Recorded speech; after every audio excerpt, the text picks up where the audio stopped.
So we should be recording now from the beginning. Well, welcome. We have, we're going for quality, not quantity so far today. This is a topic that not everybody's interested in. I mean, a lot of people are interested in it, but they talk about it, but they never want to do anything about it. And that's the world of commercial real estate. How many of you have dreamed of the big paychecks?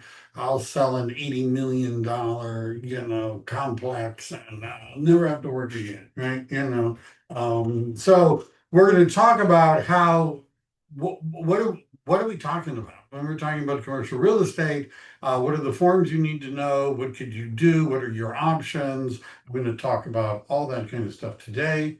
If you've got a question that really, yell it out or text it, because we'll just do that. So Angela will let me know if it's important. Otherwise, I'm probably just going to keep going. Let's see, how does this look? All right. So this is what the handout looks like. And we're going to take a look at some of the forms. And then there's an explainer video, which took me a while to tweak. And then it talks about a little bit about commercial agents' paths.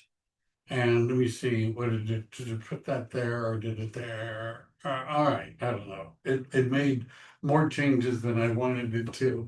So let's start with this. Can a residential real estate agent do commercial real estate? How about this? What do we mean when we say commercial real estate? What we mean, what the legal sort of, industry definition is anything that is not 1 to 4 unit residential property. Anything not 1 to 4 unit residential property. So land is a commercial transaction. 5 or more multifamily units is a commercial transaction. Retail, office, warehouse, business operator. I mean, there's a really long list. I have a video called How to Launch a Successful Commercial Real Estate Career, where I go through the idea that you might want to, specialize in a given area and, because there's so many different kinds of areas. All right. So as a residential, so that's what we mean by commercial, anything not 1 to 4. Now, what changes once you leave 1 to 4 units is, well, first of all, the laws change. RESPA, the Real Estate Settlement Procedures Act, does not apply to 5 or more units or commercial transactions. Truth in lending law does not apply. Transfer disclosure law doesn't apply. Right? Well, what laws do apply? Well, you need to have an NHD. I think lead-based paint, is in there. And if somebody died in the property, you're supposed to tell the buyer, right? But other than that, that's about it, right? That's required. So there's a lot less protection for the buyer, right? So one option, so that's what we mean by commercial, not 1 to 4 residential. What also changes is they're less likely to be in the multiple listing service. The listing agents are less likely to want to use California Association of REALTORS forms. They're less likely to have a lockbox on it. Plus, in commercial property, you just don't show up and start walking around. That's not really, much of a thing. And so the whole idea of marketing it and seeing it, and that all sort of changes, and we're going to sort of go through that. Right. So that's the first thing. What do we mean by commercial? I have agents ask me, how do I get a commercial real estate license? I get asked that. The answer is there is no such thing. There's just a real estate license. And that real estate license allows you to do residential or commercial transactions. Okay, so you're cool on that account. You got the license. Next is the broker. Some brokers do some commercial and some do more and some, do less. Now at EXP Residential Realty, right, which is just called EXP Realty, you can do commercial real estate transactions. That means commercial sales, commercial leasing. We don't do property management or business opportunities because it requires special errors and omissions insurance. If you're in eXp Realty, in any of those divisions, you have to be a member of the Board of Realtors in the MLS because, well, the broker is. And the rules are if the broker is, you got to also. So in eXp Realty, you can do residential and commercial, but you can't do everything commercial. Right? And there's some limitations, which I'll mention. All right. If you join eXp Commercial, now you can do everything. You can do property management, you can do business opportunities and sale, leasing, the whole thing, but you can't do residential. And the reason, at least not very well, and the reason is that if you're in the commercial division, they're not members of the Board of Realtors in the MLS, which means you can't be either. You can't join either. Right? So you would need to work with a residential agent if you wanted to do residential transactions. Now, if you're wondering why, and is it set up this way? It's because in the commercial world, they want to draw a line between themselves and residential agents. Right? Your biggest challenge, particularly if you go up the value scale, as being an agent who does residential and commercial, your biggest challenge is going to be you're an agent who does residential and commercial. Whereas all of these other commercial agents are going to be saying, I only do commercial, I'm a specialist, this is all I do, I don't sell mobile homes, I don't sell condos, this isn't a hobby, we're all in, only commercial real estate. By the way, Colliers and Newmark and CBRE and all the big commercial companies, they're not members of the Board of Realtors or the MLS. Neither is eXp Commercial. So if you do eXp Commercial, you can't really do residential, but you can do all the commercial. If you do eXp Residential, you can do most of the commercial and everything is cool. The only requirement in eXp Realty is that you have a mentor or you're on a team that's been approved by the California broker for commercial real estate. I am one of those mentors. I was a commercial mentor for Keller Williams office as well as the Century 21. All right. Now, eXp Realty, we'll just call it residential, has a 3-day boot camp and a certification you can get for doing commercial real estate. Right? That's in the realty division, the residential division. The commercial division of eXp has way more training, right? That goes way more, right? The robust schedule, classes every week, specialized subjects, all of that. So at some point you have to decide. Now, if you're going to go all in or not, there are different levels of commercial. Let's start with the bottom level.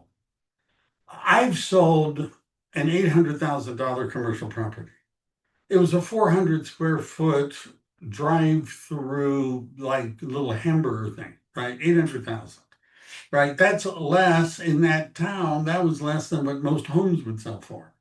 So in the low end commercial where people are wanting to start a restaurant or a nail salon or whatever, that lower end commercial leasing sales, real residential agents can compete, right? Because it's not all that serious.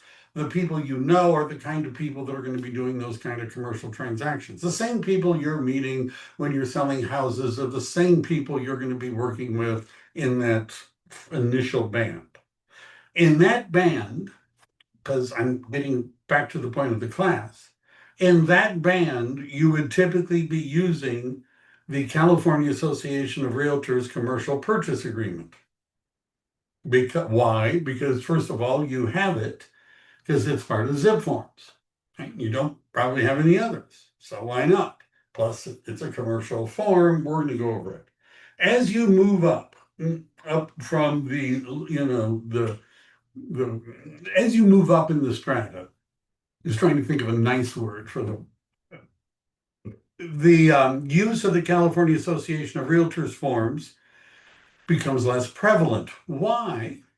Because remember all those snooty commercial brokers that were going around saying, I don't do residential real estate. Do you know what they're also saying? I am not a realtor. See, most of those brokers are not members of the Association of Realtors, which means they do not have access to California Association of Realtors forms, which means they don't particularly want to see them. And so they use a system called A.I.R. Now, A.I.R., and if you were joining EXP's commercial division, you would get, as part of your monthly cloud fee, access to all the A.I.R. forms. A.I.R. are forms that are designed for commercial real estate. Whereas the C.A.R. forms are, really a residential group that have written some commercial forms. I have a subscription to A.I.R. It costs like $200 a year. Because sometimes in band 2, as we're moving up the strata, the listing agent might say, we don't want to see a C.A.R. form, we want to see it on an A.I.R. form. And you're thinking, what's that and how do I get it? Well, if you're on my team, talk to me. I have the software, right? We can use those forms. Now, what's the difference between A.I.R. and C.A.R.? Well, C.A.R., this won't surprise anybody, is longer because they've also bundled everything they could think of, right? The fair housing, consumer privacy, possible representation of more than one buyer, seller, agency, everything, right? Everything they got, they've all bundled together, and the whole behemoth is 27 pages long.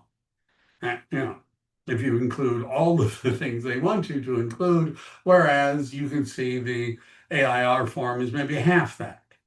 Now, that's sort of cheating a little bit because A.I.R. doesn't bundle agency disclosure, but you would need that anyway. And on the broker's checklist, there's a bunch of those other C.A.R. forms that they will want in the file that A.I.R. doesn't necessarily have. They have their own agency disclosure form. You can add some, but there's some that they don't have. Right. By the way, the broker in California, EXP, will accept A.I.R. or C.A.R. forms. I mean, obviously, right? The commercial division uses A.I.R. forms. Now, one of the different, what's the difference between A.I.R. and C.A.R.? Because I know you're burning, desire to know that. The C.A.R. forms are obviously written more for the buyer's protection. The A.I.R. forms are written more for the seller's protection. So if I were a listing agent, I might insist on an A.I.R. form. In fact, I'll help you with it. When you say, I don't have that form, I'll help you with it. Don't worry about it. If I were representing a buyer, I would rather have a C.A.R. form.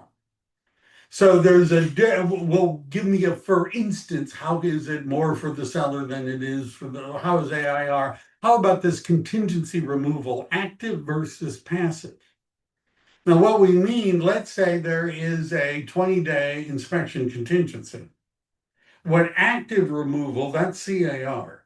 What active contingency removal means is that the buyer has to actively do something to remove that contingency. They got to fill out a contingency removal form and say, I remove the contingency. And if they don't do that, the contingency isn't ever removed. A.I.R. forms has what's called passive removal. And passive removal says if the 20 days comes and goes and you being the buyer have not complained or communicated with us, we have presumed you have waived that contingency and you can no longer use it. It automatically expires whether you do anything or not. Does everybody see? So there's more wording that we could go into, but if you're representing a buyer, you'd rather have the C.A.R. form. Just saying. Representing the seller, you might want to have an A.I.R. form. Now, when I said if you told me on a commercial listing and I said I'd rather see this on an A.I.R. form, and you said I don't have one, I would say I'm going to help you.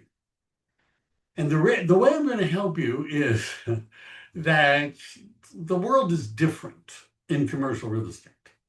Now, some things are more same than they are different, but they change the words all the time. You see, so in real estate, residential, you're a salesperson. In commercial, you're an advisor. In residential, we give a seller a CMA. In commercial, it's called a proposal. In residential, we make a nice looking brochure. In commercial, it's called an offering memorandum. Right? So we basically just take a lot of the same concepts and we change the names. That's one difference. The other difference is writing of offers. So if you're in the residential world and your client and you see a property and the buyer wants to make an offer, you as the buyer's agent write up the offer and you send it to the listing agent. That is done in commercial, but it's also possible for it to be the other way around, involving something called a letter of intent. Again, as you move up the strata, this becomes more common. So let's say it's a $5 million, $10 million. So the letter of intent, what you would do if you were the buyer's agent is you would first write up a non-binding letter that says, my client intends to pay X amount of money. This is their financing. This is what they want to do. This is what they're thinking of for contingencies, including the real estate agent's commission.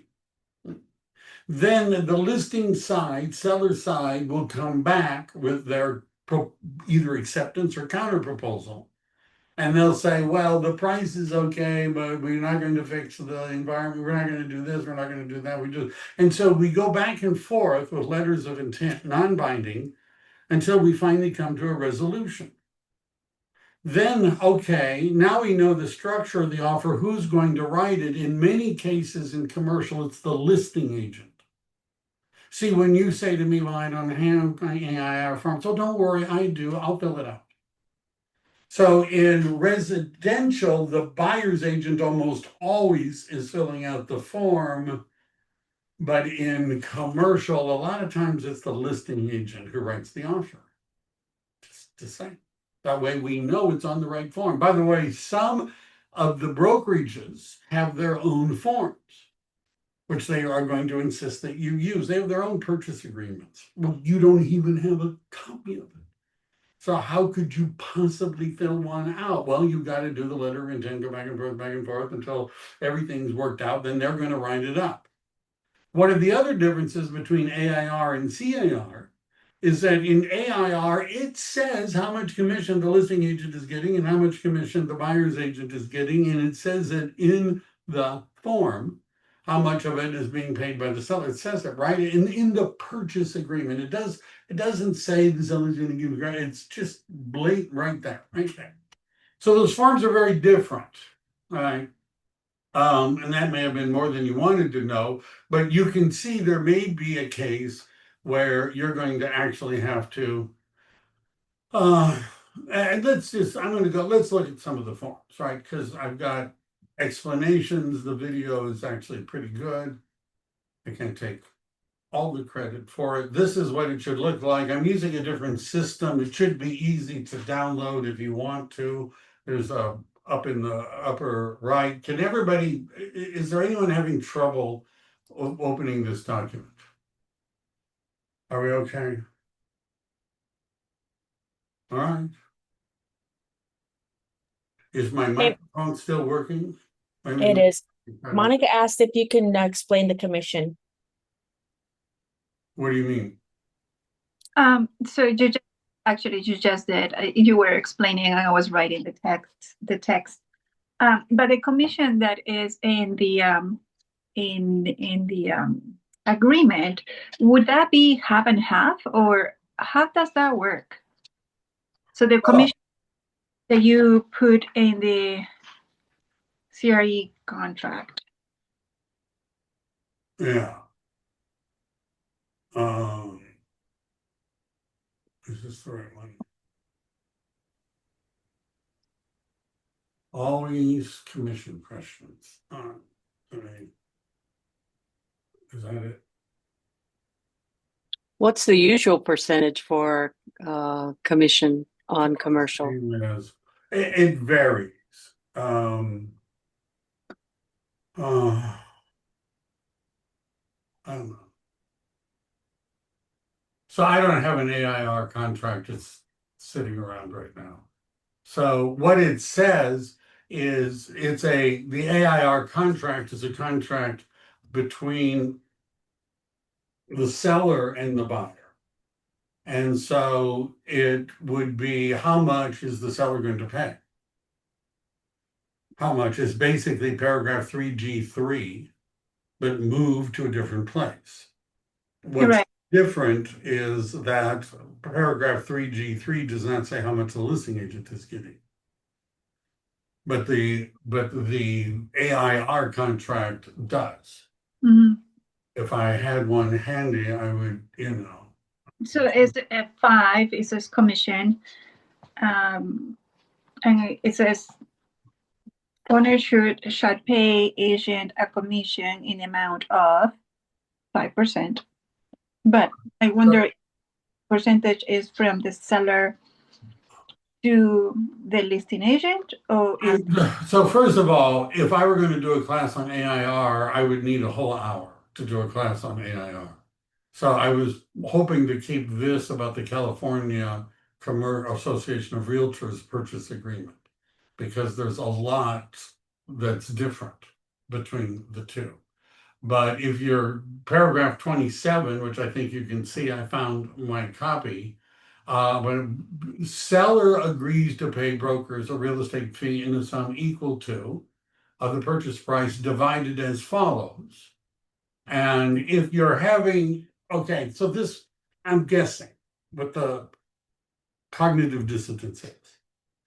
It is under the NAR settlement, MLS settlement, is we're not really supposed to be doing this, where we're saying the seller is paying the listing agent this and paying the buyer's agent that, but none of that has anything to do with commercial real estate, right? There's a law that says you have to have a buyer representation agreement in California, which applies to commercial real estate, but all that other stuff from the NAR MLS settlement does not apply. So here we just say it, seller agrees to pay brokers. And they're saying, notice they're doing it old school, right? Because remember, none of those lawsuits apply to commercial real estate. So they didn't see any reason to change. First of all, they don't use the MLS. But can you put on LoopNet or Crexy or one of the commercial sites 5% commission to any? Sure, you can do whatever you want. Right. But since we're not putting it in the MLS anyhow, it doesn't, the commercial, they don't generally use it. So you would just say it. So let's say you have a buyer representation agreement with the buyer, and that says you're going to get 3% as an example. And this says that you're going to get 3%. What that does is it equals out your buyer representation agreement, because the buyer representation agreement says if you're going to be paid by anyone else, that's going to offset the amount that the buyer is obligated to pay. So it works out the same, but it's worded very differently. That wording has been in this contract for more than a decade. They didn't bother to change it. Was that helpful? May you never see an AIR contract. But anyhow, this is what it looks like. I mean, it looks different. It looks funkier, whatever. But so this is the California Association of Realtors one, which is the one you have access to, because unless you're paying $200 a year, you don't have access to the other forms. I think Pua asked how much the commission is. It varies a lot because there's lots of different kinds of commercial. For example, business opportunities and land generally have a higher commission. Higher being, let's just say higher than average. Why? Because it's painful, right? There's lots of problems, right? So, and sometimes the value isn't that high compared to other commercial properties, right? A multifamily residential, I mean, it varies whether or not you're doing 5 to 20 units, 20 to 30 units, whatever. A lot of times the commercial long-term leasing is all done on a totally different scale, where the agent gets paid a percentage of the gross lease amounts over the term of the lease, residual income. So it varies depending upon the type of property it is. Right, but it might be, but it's generally not that different from residential.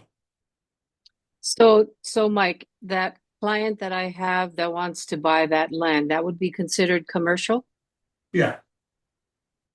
It's not 1-to-4 residential, is it? No, I mean, nobody's living there. Everything other than 1-to-4 residential is commercial. Right? Right. All right, so there's the good news and bad news about the C.A.R. form is it looks like their other purchase agreement.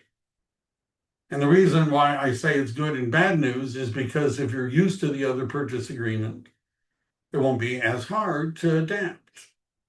Then why is there bad news? This is what commercial agents don't like about it, is that it looks like the residential purchase agreement was just tweaked a little bit to make it fit this role.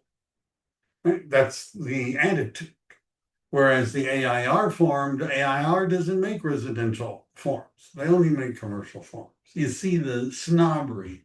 So date prepared, offer from, notice there's more choices, LLC, partnership, whatever. It wants the assessor's parcel number really bad. And that's because a lot of times mailing addresses are not the real address. I can't imagine, it's hard to explain how many times people have said, well, the post office delivers the mail to this address, so that must be the legal description of the property. I'm like, no, it's not. It's not the legal, but the post office, no, they don't care, right? You understand? They just come, it matches, you scrawled an address on the side of the building and you put a box there, they're going to stick the letter in, right? What is the parcel number? So sometimes in commercial transactions, particularly urban areas, but not exclusively, you have a building that encompasses more than one legal parcel. What are the legal parcels that we're talking about? So there could be more than one assessor's parcel number. This part is the same as the residential. Who's the agent? Agency disclosure is required. This part looks exactly like the residential. I'm going to spend more time talking about the parts that are different, assuming that you could watch my video on how to fill out the grid. All of this stuff so far is the same. Nothing to see here. It's got the same contingency choices, pretty much, including you could say, I have to sell another property. It talks about tenant occupied or vacant. This is used, let me show say this. It's in my document. C.A.R. has a residential income purchase agreement. Let's say the property was an 8-unit apartment building. I would be using the residential income purchase agreement, not the commercial purchase agreement. I'm just saying. Let's say the property was land. Well, land is technically commercial. I would be using the California Association of REALTORS vacant land purchase agreement because it's adapted to it. So what we're really talking about here is everything else. Right now, multifamily is sort of a toss-up.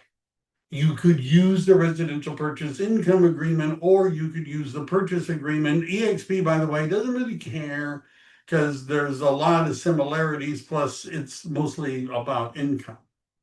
But that's why you would talk about, and also even if it's commercial, is the tenant going to stay? That's all part of the due diligence.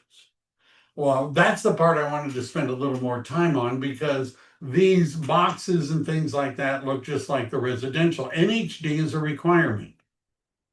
Notice it says environmental survey. Let me just mention that. Now, this is explained a little bit later. And for those of you new to this, the boxes to the left explain which paragraph 15B and subparagraph.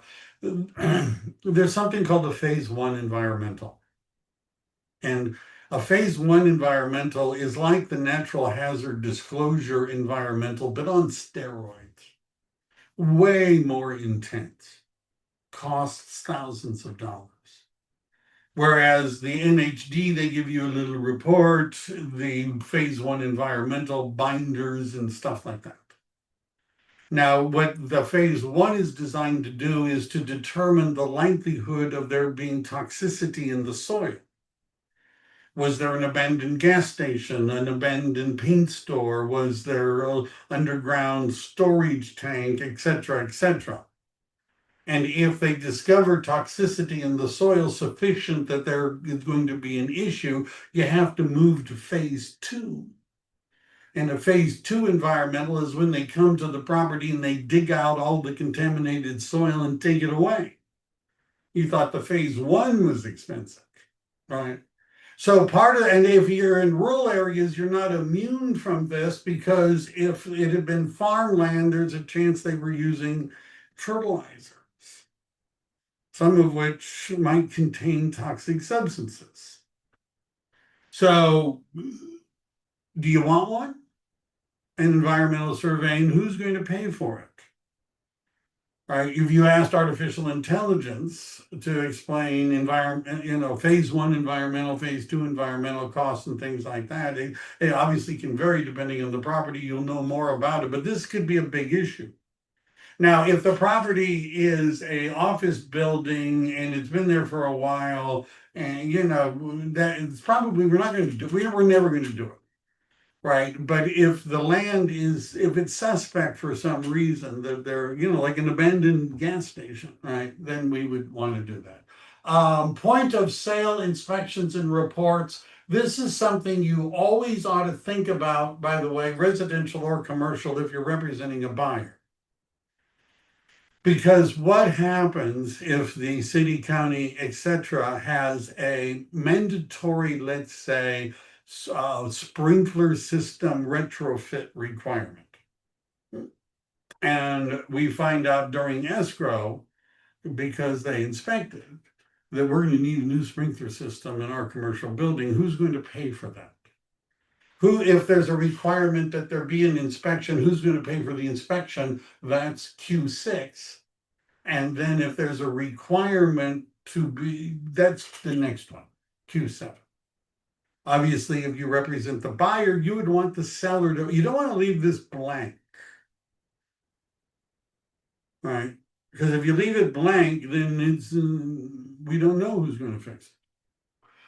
Title, escrow, and all of that, the customary distribution in this county, seller pays, in this county, they split, in this county, buyer, all that's the same as in commercial.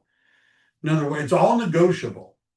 But if you're wondering, how do we follow the same customs as residential, the answer is yes. Is there an HOA? There can be. How is that? Well, some industrial parks have an association. It's not technically a HOA, but it could be. Like if you have a large complex, it could be.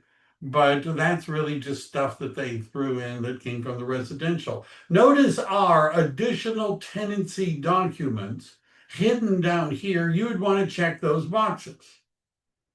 Income and expense statements and a tenant estoppel. I'll explain what that is. Other things, I mentioned this in my little document. If there's residential units that are like 8 unit is a commercial, but still residential, you would want to include that if you're using the commercial contract. If there's a septic well, that sort of thing. One of my team members said, hey, we're looking at this piece of land and it says, no electricity. Yeah, you got propane tanks.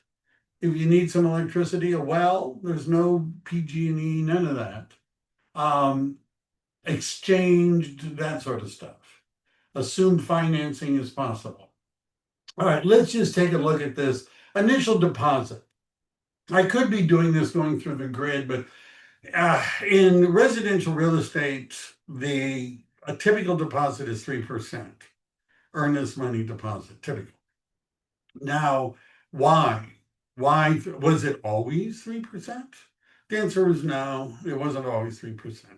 It used to be one. And what we would do is you'd write the offer and there would be a 1% deposit. But when the buyer removed their contingencies, they would increase the deposit from 1 to 3. But then it became more competitive, and some people started saying, we'll just give you 3 right now because we're committed in buying your house, and it made their offer look stronger. So now everybody does that pretty much.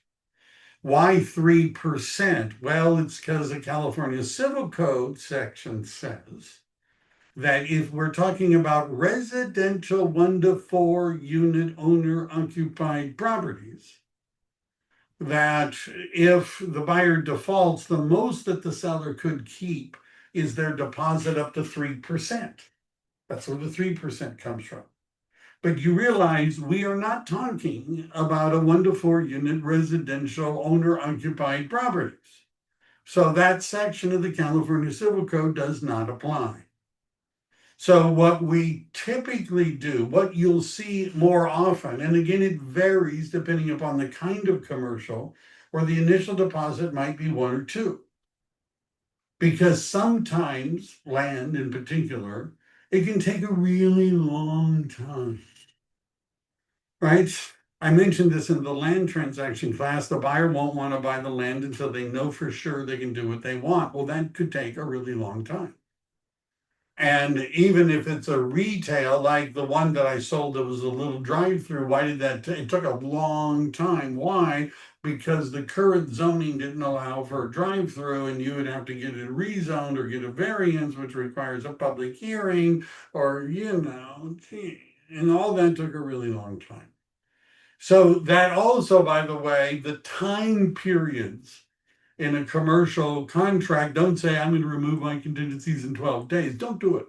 Don't say that, right? Because there's lots of issues that could come up. So we might make a deposit 1 to 2%, could be 3, but it isn't like, people seem to be adhering to a particular standard. So all cash, first loans. So agent, obviously a residential agent, calls me up, says, I have a buyer interested in making an offer on it was a retail space, San Leandro. They're pre-approved. And they send me a Bank of America pre-approval letter. And I'm like, oh, really? That's nice. Does Bank of America do commercial loans? And the answer, well, is no, actually they don't. So did you, mention to the loan agent that this was a commercial property and not buying a house? And the answer is oftentimes, well, no, I didn't. It makes a difference. And in my YouTube channel, I have a video I did with a commercial lender, does nothing but commercial loans, on the different kinds of commercial loans. But one of the big differences is if you're buying a house, the lender is qualifying you as a borrower. When you're buying commercial property, they don't really care about you so much. The fact that you're unemployed, bankrupt, a convicted arsonist, what they care about is the property. They're qualifying the property. And particularly in any kind of property where rent is being collected, what they want to see is that there's sufficient net income every month from that property to cover the mortgage payments, interest, all of those expenses, plus a debt load, which would mean a bump of another 20 to 25%.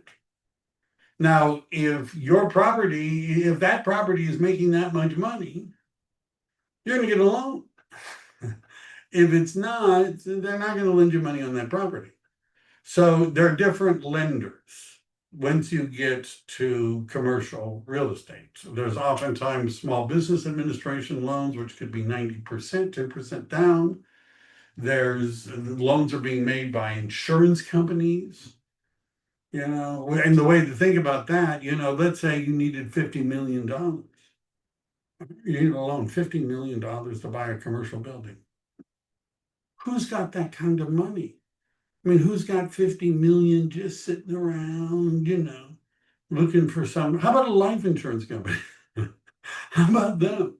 They got the money. So a lot of times the lenders are all different, everything, you get the idea. So you need, when you're talking to your buyer about the loan, you need to understand that this has to be a commercial loan for the kind of property they want to buy.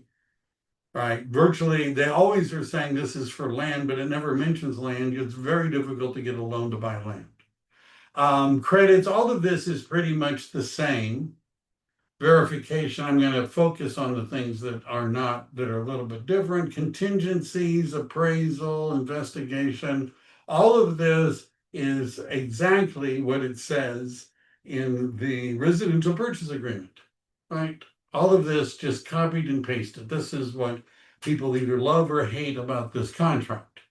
Now, as we start, government requirements, corrective or remedial remedies. All right. Americans with Disabilities Act, as an example. Is the building you're purchasing covered by that? Does it comply? An agent leased a business office space that had been added in an attic of an old Victorian. And to get to it, you had to go up this really narrow, steep stairs, and everything was wonderful until they came by and said, you can't do this. You've got a public, it doesn't comply. Right. So one of the questions I always have when I'm helping an agent talk to a buyer, and by the way, if you're on my team and you have one of these, get an appointment so I can talk to them too. But, I always ask, have you done this before? Right, with this kind of property? And if the answer is no, we have to be careful because they may not understand they may not understand all the different things that they might need to know. And by the way, another difference between residential and commercial is in residential, the buyer is considered to be an amateur. But in commercial, it's all up to you, right? Buyer beware. If you don't know what you're doing, you shouldn't be buying commercial real estate. They're not looking to protect you as much. This is all pretty much the same. Balconies, like this is mentioned in the other one, but obviously if you have a multi-unit one, that could, come up. Tenancy related disclosures, rental service agreements, income statements, tenant or estoppel. All right, so paragraph 12 is give us all the lease stuff. What an estoppel is, it's a statement filled out by the tenant saying what the tenant is paying in rent and how much of a deposit the tenant has given. Now, you might think that would be kind of obvious from the lease. So let's say I've got a building and there are different business owners renting office space.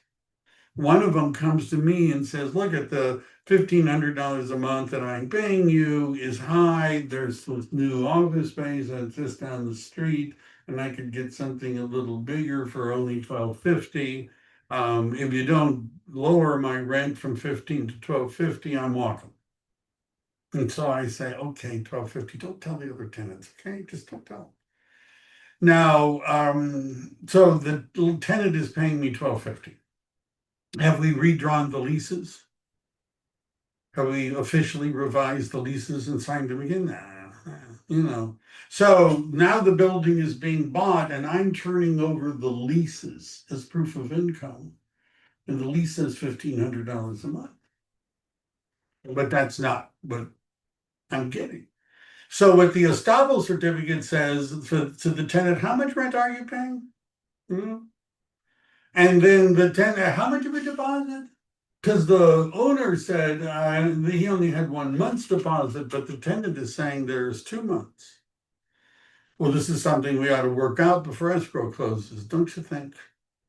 Any agreements that they've made to hire other people, because a lot of times we hire outside services to serve notices, to try to evict people because it's a pain and we don't want to do it. All of that sort of stuff is part of the rental disclosures, income statements, things like that. All right. Now, the rest of this is pretty much identical from the residential purchase agreement. So if you're, it wouldn't hurt for you to watch that video if you don't know how to fill it out. The Americans with Disabilities Act, which I've already mentioned and is an obvious paragraph, is in there, which is, I don't think, in the other RPA.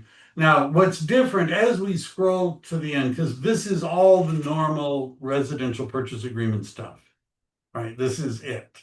But if we keep scrolling, I sure hope it's here. All of the normal stuff.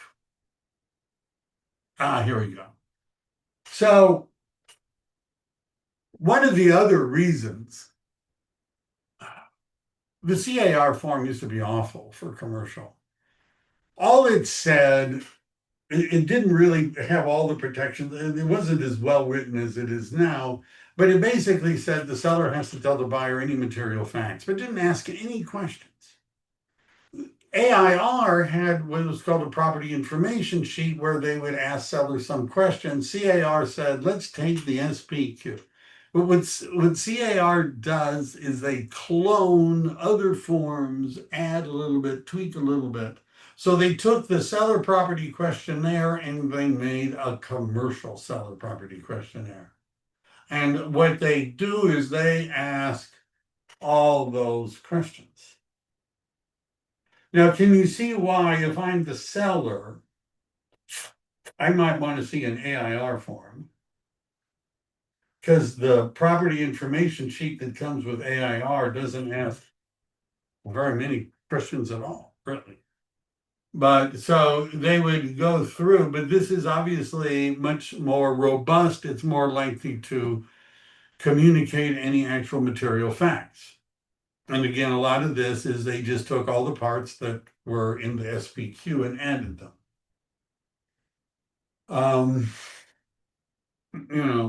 And so again, most of this is identical to what the SPQ says, the seller property questionnaire.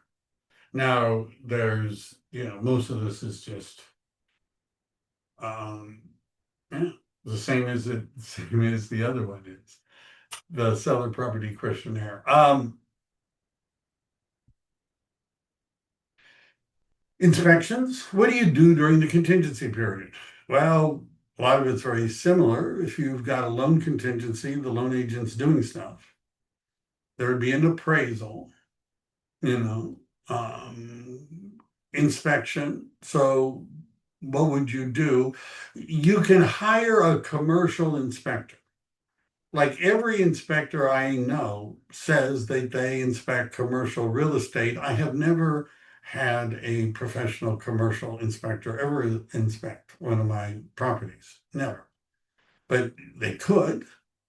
Why don't they? Because usually they bring their own people to look at it, right? They don't necessarily respect the property inspector anyhow. They're going to bring a contractor. They've done it before. They'll figure out themselves. I'm just saying, right? But they are allowed to do whatever they want. They could hire an inspector. They generally, if it's an older property, have a contractor look at it. So the inspection period, you'd be doing the same kind of stuff. Now, in terms of appraisal inspections and looking at the property, if there's tenants, sometimes this becomes, a little tricky because they don't want, let's say it's an 8-unit building. All right, so let me just say this, a lot of commercial transactions are subject to inspection. So it doesn't, if it's a retail space, they don't want you going into the taqueria and saying, hey, we're thinking about buying this place. We're just here to look around. No, they don't want you to do that. All right. They don't want you interrupting the current tenants and the business and all that. So you make an offer subject to your inspection rights after. And then if it's like multi-unit residential, we would schedule one day when the appraiser is going to be there, if you're going to have your contractor look at it, whatever you need to do to check stuff, this is the day we're going to do it, and all of the tenants are going to be told, like it or not, we're coming in that day. You know, so depending on the kind of property, the contingency period, you know, what you're doing could change a bit. Any questions? We have time. Monica can ask me more questions about A.I.R.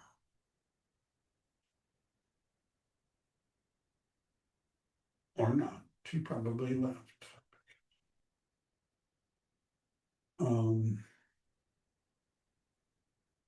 Okay, since everybody's blurting out at the same time.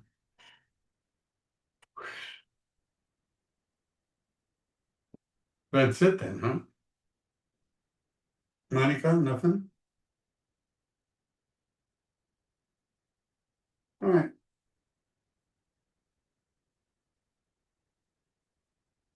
Well then, is Badal here?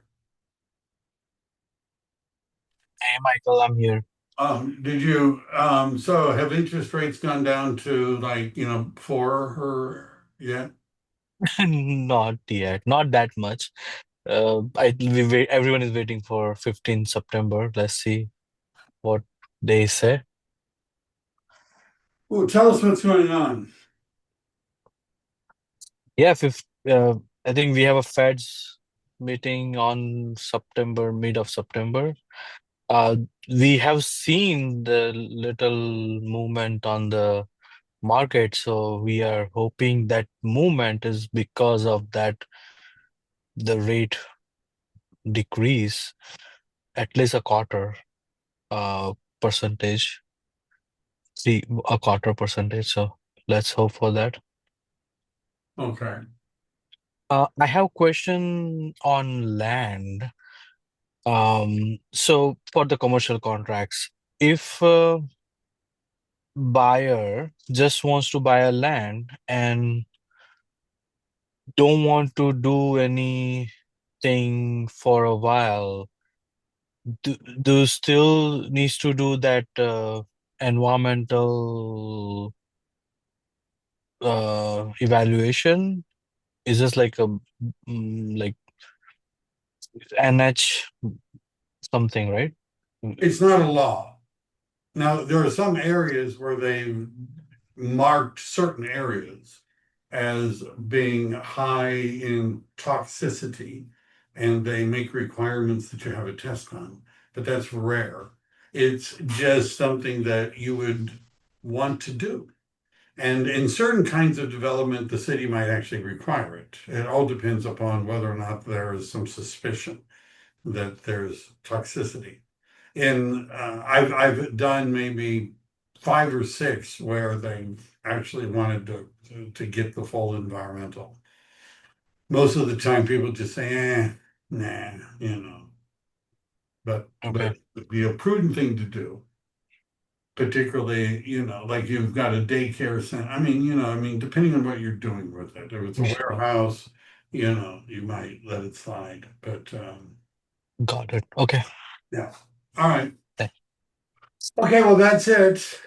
Badal doesn't have anything else to say. Monica doesn't have any more questions. So I guess we're done. Thank you, everybody. Thank you. Bye. Oh, how about this? Next week, I'm going to talk about short sales, pre-foreclosures, the gold mine, right? Bye, everyone.